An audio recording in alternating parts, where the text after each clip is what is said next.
Hello, everyone. My name is Tamar Ros, and I would like to welcome you to another episode of our EAIS talks on Israel studies.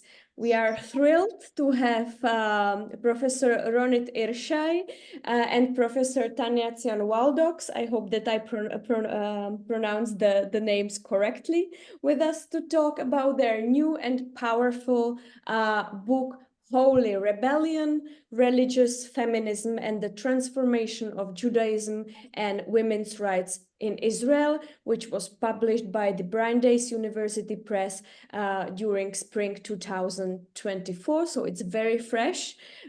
Please welcome. Thank you so much for having us. Thank you, Tima. Thank you. So first, I would like to say a few words about the authors, and afterwards, a few words about the book itself, and then we will continue with the discussion. So Professor Ronit Irshai is an associate professor and the head of the Gender Studies Department at Bar Ilan University in Israel. She is also a research fellow at the Shalom Hartman Institute in Jerusalem, a board member of the Reckman Center at Bar Ilan University, and member of Kolech, which is a feminist religious forum. She published a set of articles on halakhah, theology and gender, Jewish sexual ethics, and Jewish religious feminism. Her first book, Fertility and Jewish Law, Feminist Perspectives on Orthodox Responsa Literature, was published by Brandeis University Press in 2012. And the second book on abortion was published in Hebrew by Magnes Press in 2022. And as I said, the third book, co-authored with Professor Tanya Zion-Waldoks, was published this year. And the co-author, Professor Tanya Zion-Waldoks, is an assistant professor at the Seymour Fox School of Education at Hebrew University, and she is a gender scholar and feminist activist. She focuses on the intersections of religion, gender and politics, education, social change, and anti-racist activism in Israel. Tanya received her PhD from Bar Ilan's Gender Studies program and did her postdoc fellowships at Ben Gurion University of Negev and at Princeton University. Beyond academia, she initiated and directed national Israeli campaigns on religious LGBTQ, human trafficking, the topics of agunot, and community-based social justice. And as I already said, their new book, Holy Rebellion, was published by the Brandeis University Press this spring. And the book provides a deep and insightful exploration of how feminist change occurs within a conservative religious context, particularly focusing on Orthodox Jewish communities in Israel, respectively on modern Orthodox communities. It examines the complex social, cultural, and legal and political changes which surround women's status and highlights the efforts, challenges, and success of Orthodox feminists who strive for equality while remaining loyal to their religious traditions. And I think that the last sentence is actually the crucial one, because for a lot of people, I would say mostly from what we call liberal West or liberal feminism or more mainstream feminism, the religious Orthodox feminism might seem as something which goes in opposites, which is somehow in a tension. And I hope that we will uncover for a wider audience the intricate interplay of the problematics in your country. So my first question would be, what actually inspired you to write this book, and why did you decide to focus specifically on religious feminism in Israel? And maybe this question could also lead somehow to the background of your cooperation. Okay, so perhaps I'll start. Um, I believe that religious feminism is the most important movement and actually making a Jewish renaissance in this generation, last generation, and so perhaps it is the most important Renaissance movement within Judaism nowadays. I believe that religious feminism actually challenges not only patriarchal Jewish law, but also much deeper infrastructure related to the relationship between Jewish law and theology, relationship between Jewish law and morality, between humanism, liberalism, and Judaism. And basically, I believe that religious feminism shows us that, or demonstrates that the interpretational options, how we adjust halakhah to modern realities, to liberal conceptions, those interpretational options depends basically in the preliminary conceptions of halachic decisors and the entire community, and especially the religious feminism exposed the way we understand what does it mean to be a religious person. It goes that deeper to my mind. So, and religious feminism actually exposed how halakhah depends on the moral intuitions and moral conceptions of its interpreters.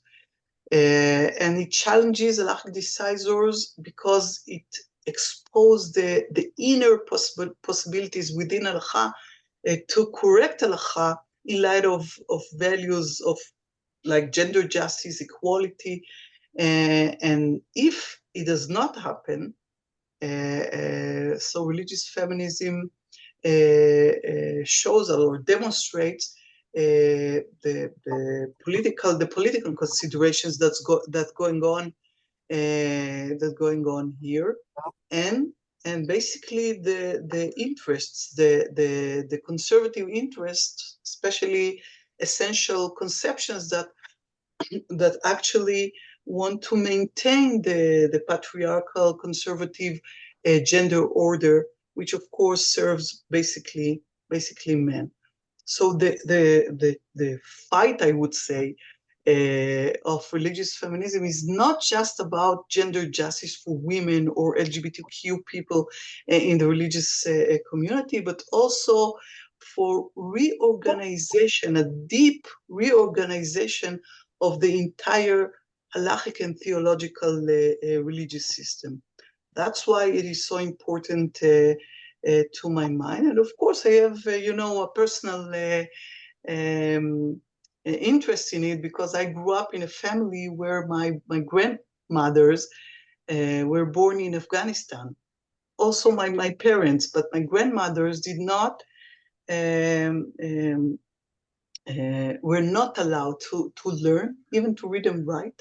And they remain ignorant until until they died. And I think in order to rescue their dignity, I would say I'm so anxious and so enthusiastic about religious feminism.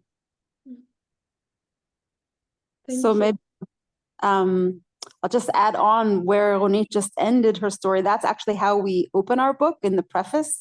We start from our personal stories, both Ronit's grandmother, who had this strong connection to religion and tradition, but was not allowed to be able to have access to the basic literacy of even reading and writing. So, knowing the prayers by heart and living your life infused with these values and these practices, but not being able to have the ability to actually be a full part of the culture. And then we moved to my experience with my own daughters and to see how quickly things have changed, that my daughters are already growing up in a community where men and women are learned and men and women can share in the rituals. And I think that Ronit and I originally met, I was her student, and then we also were part of a community, which is a partnership community where the halakhah and the law is very important, but also the feminist moral values of having both men and women be full participants in the community. And so being able to experience that, both of us, and then also realize how quickly the historical change in women's status has happened from a grandmother to our generation to the next generation. I think it made us really understand that it's time to put a focus on that and to try to figure out how this process of change occurs, what stops change from happening in certain cases, and can we sort of figure out what is the internal logic behind how this change happens while it's happening, right? This is not a long ago historic event. This is unfolding as we speak. And in that sense, writing this book together over the last 10 years, this project has gone on for a long time, we really saw how it developed on the ground and was changing. And we were trying to theorize it, not just describe it, but theorize it and understand conceptually what's happening here in order to be able to learn from it also moving forward. I also would like to add to this that while writing, we realized how many layers are within this phenomena, this sociological phenomena of religious feminism. It's also theological, halakhic, sociological, political, and judicial. And we tried in our book from all those perspectives to analyze religious feminism in Israel. Wow, amazing! I'm personally very happy that this book came to the light of the world, and I think it's very important contribution to the feminist theory, not just Israeli studies. I would like to take a closer look at the title of the book, the Holy Rebellion. You already touched upon it, and it maybe expresses this tension between being holy and maybe rooted in a tradition, rooted in the Orthodox personality or identity, but at the same time to struggle and strive for gender equality. Can you maybe explain a bit about the title? So Yes. maybe I'll take that. One of the things you opened with, Timea, in your introduction was that religious feminism seems like an oxymoron.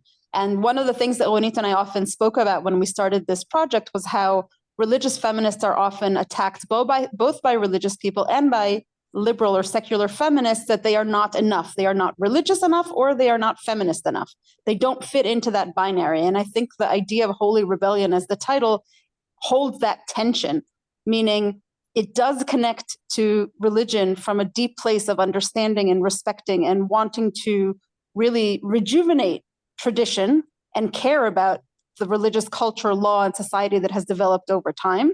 And in that sense, it doesn't fit into the binary, if you want to be a feminist, you must release religion because religion is the source of all patriarchy, and you can only emancipate yourself as a woman by leaving religion, right? Because it says, no, we are part of this tradition, we want to uphold it, we actually want to rejuvenate it and empower it. And on the other hand, it's also sort of playing a little bit cheekily with this idea of rebellion, because for religious people, as soon as you say, I want to be a feminist, and I think that this is an important moral code that we all need to live by, then you are somehow seen as disloyal or not religious enough. And in that sense, calling it a holy rebellion, which is actually a echo of previous uses of that term, allows us to hold that tension and to say this whole paradoxical oxymoron is actually part of the motivation and also part of the method of how religious feminism works. So I would like to add to that at least in my mind, and I hope Tanya will agree with me, there are at least two meanings to the term holy rebellion. The first one, as Tanya said, holy rebellion means that we are trying to make the rebellion from within, among the boundaries of holiness. Yes, we do not want, like the famous phrase from Audre Lorde, the master's tools will never dismantle the master's house. We don't want to dismantle the master's house. The master's house, the holiness of the tradition, we accept it and we want to stay within. However, of course, we would like to change many things within. This is the first meaning. The second one is, who can be included under this notion of holiness? Women can be included the same status or meaning like men are included in the term holiness. Our LGBTQ people can be included under the term holy or holiness, like heteronormative adult men can be included in the umbrella of holiness. So the book is trying to challenge also the notion of holiness and who can be included within holiness. Thank you, which actually leads me to another question. How do you negotiate your position, both as authors, academics, but also parts of your communities, either religious, feminist ones, and how would you describe the relationship between religious feminists in Israel and the secular ones or secular even feminist organizations? Because I think that from the position of, let's say, from the side of Europe, that might be something unusual. Do you mean it's unusual to be a feminist activist and a professor at the university with a feminist? No, I mean the religious part, and how religious feminists actually cooperate or not cooperate with the secular feminist organizations in Israel, because definitely I'm talking from a position of Czech person from Czech Republic, and we definitely, as very atheist nation, we definitely lack the religious, let's say, consciousness and even religious feminist one. So that's why I'm asking. So maybe I'll say 2 points on this, and I'm sure Ronit has more to add about this. First of all, I'll say honestly that that's not a point that we really discuss very clearly in the book, although it's certainly in the background of some of the things that we were thinking about. Within the Israeli context, religion is very much part of the state. And in that sense, religious feminism both builds upon secular feminism and also affects it. It builds on secular feminism because there are many basic struggles that religious feminists have not had to struggle themselves as religious feminists in terms of women's rights in education or women's rights in the workplace or women's rights in politics.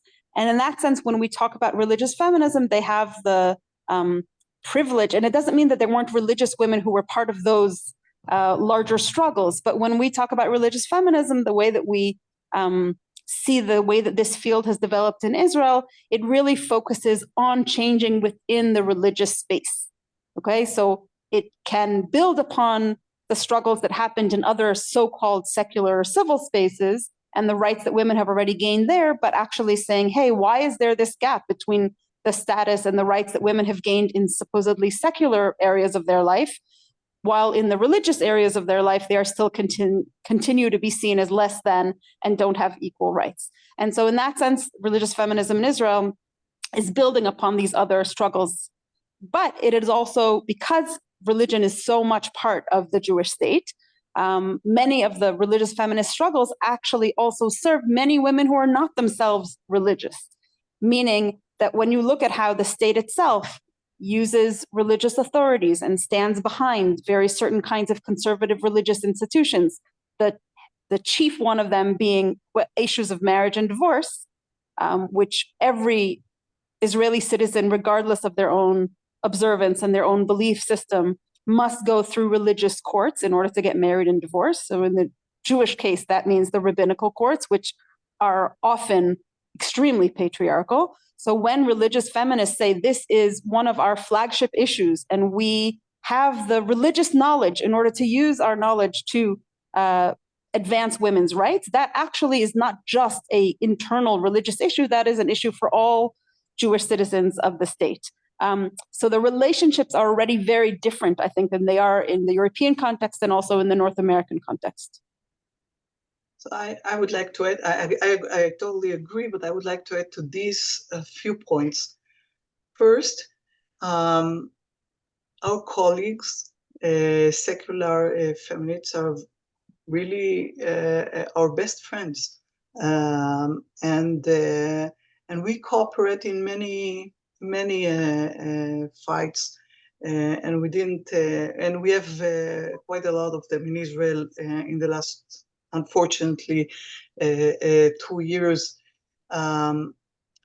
And also, I would like to add to that one of our colleagues, our secular colleague, who is a professor at my university, at Bar Ilan University, actually wrote in one of her articles a few years ago that she believes that religious feminism in Israel now is the most vibrant movement within feminism, within the feminist movement in general.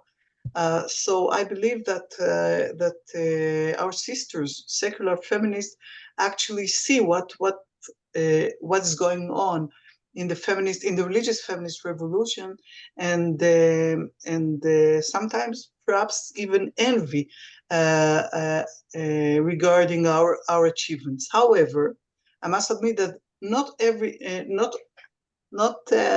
always the picture is so good, or because there are, I can see some tensions, like in issues related to the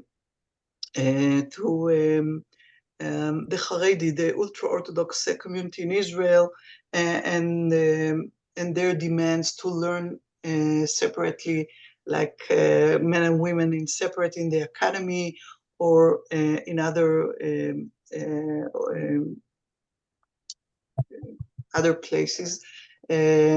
So not always we see eye with eye with the secular feminists, and sometimes even we have, we disagree among ourselves, perhaps Tanya and I as well. And I believe that one of the most important things that I believe we developed in this book, which is the narrative ripeness test, which actually suggests a slowly and surely progress in order to promote gender justice for women. I believe that some of our colleagues in secular feminists would see, or perhaps even coin this model as conservative, as not radical enough, or things like that. So sometimes there are disagreements as well regarding the pace, regarding the methods that we implement in order to achieve gender justice for women. Thank you. Can I have just quick question whether you personally, for example, after publishing the book, if you experience some backlash or some harsh reactions or criticism, either from the religious circles, or, as you said, from the feminist side, that you are not radical enough and living in false consciousness? I am so far not, as far as I know, unless Ronit hasn't told me something.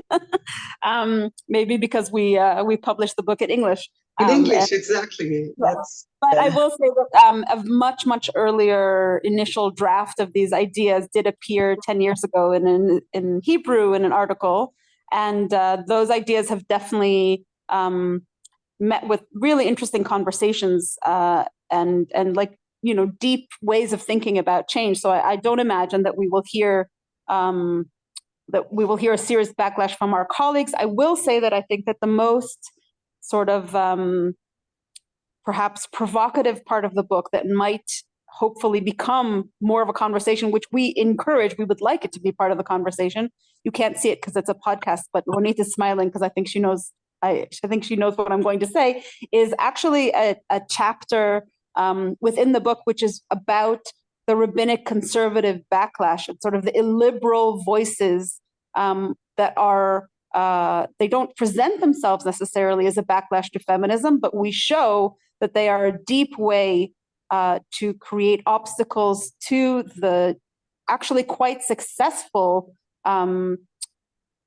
sort of trickling down of feminist ideas into religious lives and into religious society and even into rabbinic thought. And so people who are more conservative and part of the illiberal populist backlash, the same exact sort of thinking that happens, thinking and political maneuvers that we know both from the United States and certainly from Europe, we can see that same type of language, that same kind of discourse within rabbinic literature and within rabbinic popular discourse. And we have tried to point out some of their methods and show how they are similar to what's happening elsewhere in the world, and also show how they, at least the way we read it, are really trying to target the success of feminist ideas. And that comes back to this idea that is at the core of our book, that there is a deep connection between narrative and nomos, between culture and law, between what people do and what is allowed and what people believe and think and imagine. So that if the stories that we tell about masculinity and femininity, the stories that we tell about who we are as a people, as a nation, when those are ripe enough for change, then norms can also change. But when these more conservative, illiberal forces want to put a halt and sort of stop the advances of feminist change on the ground, one of the ways they do that is by telling different kinds of stories and bringing back ideas of essentialism when it comes to femininity and masculinity, bringing back the idea that if women get too many rights, this will somehow be a danger to us as a nation, and other sorts of, or it means that we are not, that these women are not truly religious subjects, that they only want to do what they care about, and it's a form of egoism. It's not, or egotism. It's not a form of religious worship, because they are not sacrificing themselves to the will of the Lord. So various ways in which we identify how these conservative illiberal forces are really trying to undermine the feminist change. Yes, I just want to add to that perhaps essentialism is the main Trojan horse within the religious discourse in general. And this is actually one of the main tasks of religious feminism, how to dismantle. Actually, the essentialism should be dismantled, because this ideology, which is not, and we show that, and religious feminism do that, which is not necessarily part of ancient halakhah or chazal or rabbinic literature in general. It's a modern phenomena, and the religious establishment and religious speakers, this essentialism is their main ideology in order to hinder the religious feminism progress. So this is our main, I believe, perhaps our main task here. And I wanted to say one more thing, but I can't remember now. So perhaps later No worries, no worries. It will come up. You actually both now covered few of another questions I had, and you provided the answer, which is amazing. So maybe I would like to ask, because you already mentioned that religious feminism in Israel, that we can see it somehow as some kind of even a revolution, or the beginning of the revolution. It's one of the most vibrant streams of feminism, and very lively currently in Israel. How do you see the future of religious feminism in Israel, and what would you name as main obstacles and opportunities currently, and of course bearing in mind that now the country is in war, and they are maybe for some people would say that they are rather more important topics currently than the gender equality. So basically, I'm an optimistic person, although those days in Israel it's very hard to be optimistic for very well-known reasons. But I adapt. My great teacher, Professor Tamar Ros, who was my mentor and actually inspired both of us, I believe, as the first feminist theologian who wrote a very, very influential book about religious feminism. So she used to say, the train just left the station. Now all that people can do is to throw stones and shout Shabbos, Shabbos, like, you know, like I don't think that someone can stop now women's ordination within Orthodoxy, within Israeli modern Orthodoxy. I don't believe that someone can stop the spread of egalitarian or semi-egalitarian prayer groups. I don't think that someone can stop the revolution, actually, that is which is occurring regarding LGBTQ religious people in Israel, and the sexual revolution, even how people within the religious society speaks now about sexual issues and many other things. And I don't think that someone can stop it. I do believe, however, that it can be hindered. And that's why, because the motivations are there, as Tanya said before, and in the last few years, we saw new conservative organizations that are trying actually to stop this revolution and to take sometimes arguments from the feminist discourse and to just flip them in order to claim vice versa. So we still have to fight. We cannot rest. But I think that this revolution or evolution, perhaps, is going in the right direction. And in this regard, I adapt also the words of Rabbi Saul Berman, who said in the 70s already that the minority of this generation is the majority of the next generation. So 50 years after, perhaps it is going slower than we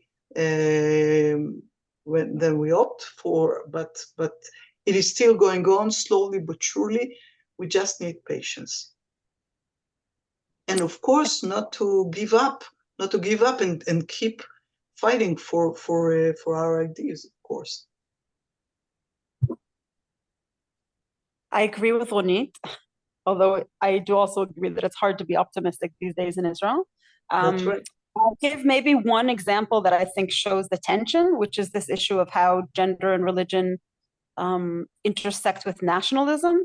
On one hand, we see how more and more religious girls who actually do not necessarily identify with the label of feminist or with the ideology of feminism, and yet they are increasingly going against rabbis and against their religious educators, and sometimes against their parents even, and joining the army. In the sense, that is really a wonderful example of how this basic idea of feminism, that girls can do whatever boys can do, that they have a both physical and mental power to take on these jobs in the army that before they could not do, that becomes the obvious, that becomes the default in many, many cases in which historically religious girls did not, and actively many religious rabbis are trying to speak against that.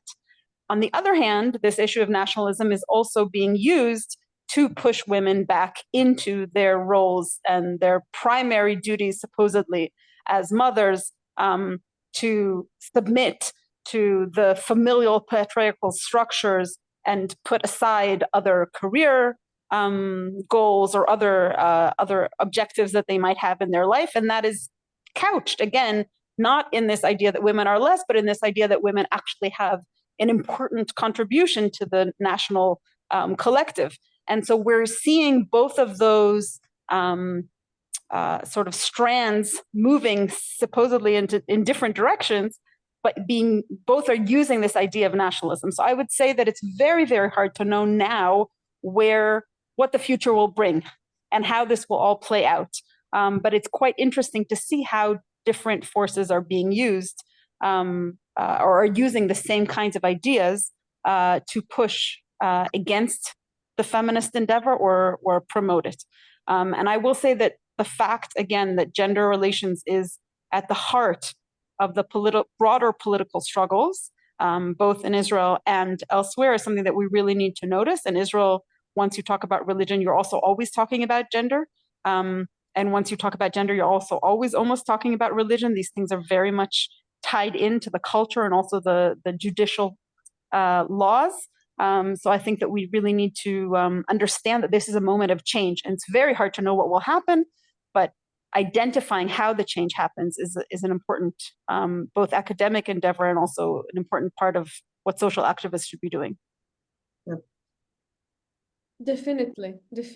Thank you. And as we are actually approaching the end of our interview, I have two last questions, and maybe again they are connected somehow, because you already mentioned the name of Tamar Ros, and you also dedicated your book to Professor Alice Shelby. So my first question is if you would like to share with our audience maybe a bit of their legacy, or why do you see them so important, or who were your other feminist heroines, and what message you would like to spread with the book, or as you said, for the future generations? So Tanya, perhaps you should speak about Alice and I should speak about Tamar. No? Well, I'll say that Alice Shelby was, to her last day, really a revered leader and fearless warrior.